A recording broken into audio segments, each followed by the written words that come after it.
British Prime Minister Keir Starmer announcing the end of archaic planning rules across England and Wales. And this is all designed to drive the approval of more small modular nuclear reactors. It's a stunning change from a Labor government that will see the first new nuclear power station built here since 1995. Joining me, someone who knows a fair bit about energy, Sky News contributor Chris Uhlmann. Great to see you. Now, this is a huge announcement. It's making headlines here in the UK. Unsurprisingly, Chris Bowen doesn't want to talk about it at home. What do you make of it? Well, it's all part of Keir Starmer's design to build, baby, build as he channels his inner Donald Trump. He's also making changes to councils because one of the big problems that they've had here is that they can't get things through all of the layers of regulations that they've got. So this is something that's very positive that's being done. I think it's also a recognition of the fact that the pathway that the UK is on its energy pathway is a road to ruin, as it is in the rest of Europe. So what we're seeing is the highest power prices essentially across the EU are in places like the UK and in Germany, where they've got wind and solar as really one of the bases of their power generation and an ever-increasing part of it. And as they've turned off the coal-fired power plants, the prices of electricity have skyrocketed. So they have to do something, otherwise they're going to depower and deindustrialise. Keir Starmer recognises that, and so it's a belated recognition, but a good one.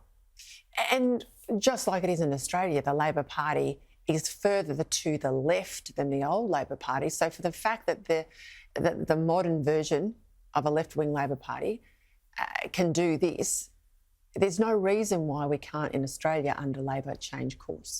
But the UK has been mugged by reality. Anyone who is paying attention to what's going on recognises that you cannot build a grid, a stable, reliable, 24/7 electricity grid around wind and solar energy. But if you do, then it will be ridiculously expensive and unreliable. So, look, nuclear is going to be expensive as well. One of the big expenses in the Western world has been the regulatory burden. In the UK, it's taken 20 years to get some of these things to power on. A large part of the cost is in the planning, is in the red tape. So that's what he's trying to address. Now, it's no easy path. It's a long path. It would be the same in Australia. But if you are determined... As I think, in fact, nations are increasingly less likely to be, but to get to net zero, there is no pathway that doesn't include nuclear energy.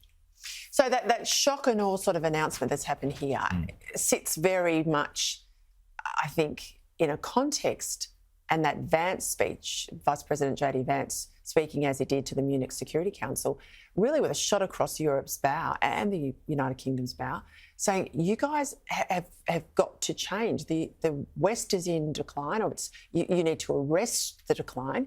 You need to stop being so scared of your citizens, and you need to open up and speak honestly and openly about the challenges facing your countries. I think it's a really interesting intervention, and one which I think we've discussed in the past too, is the real threat to Western society is external. Is it Putin and Xi Jinping? Do we have to worry about a defence in the sense that we might have to fight a war? I think certainly we do have to consider that and the kind of world that they want to build. But the other thing that we have to consider is what's happening internally. Are we eating ourselves alive internally? And I think what JD Vance has put his finger on is something that's absolutely true in the European Union, which is to a large extent it's anti-democratic. The European Commission runs an enormous amount of what happens in Europe. There's a democratic deficit. There's a huge gap between people and the authorities that govern them. And what they're trying to do as well is to lock out of the conversation anyone that they label as extreme right, as we're seeing in Germany. They won't even accept the votes of the AfD. So that's what he's pointing to is it the rot within that is more of a worry than the threat from without?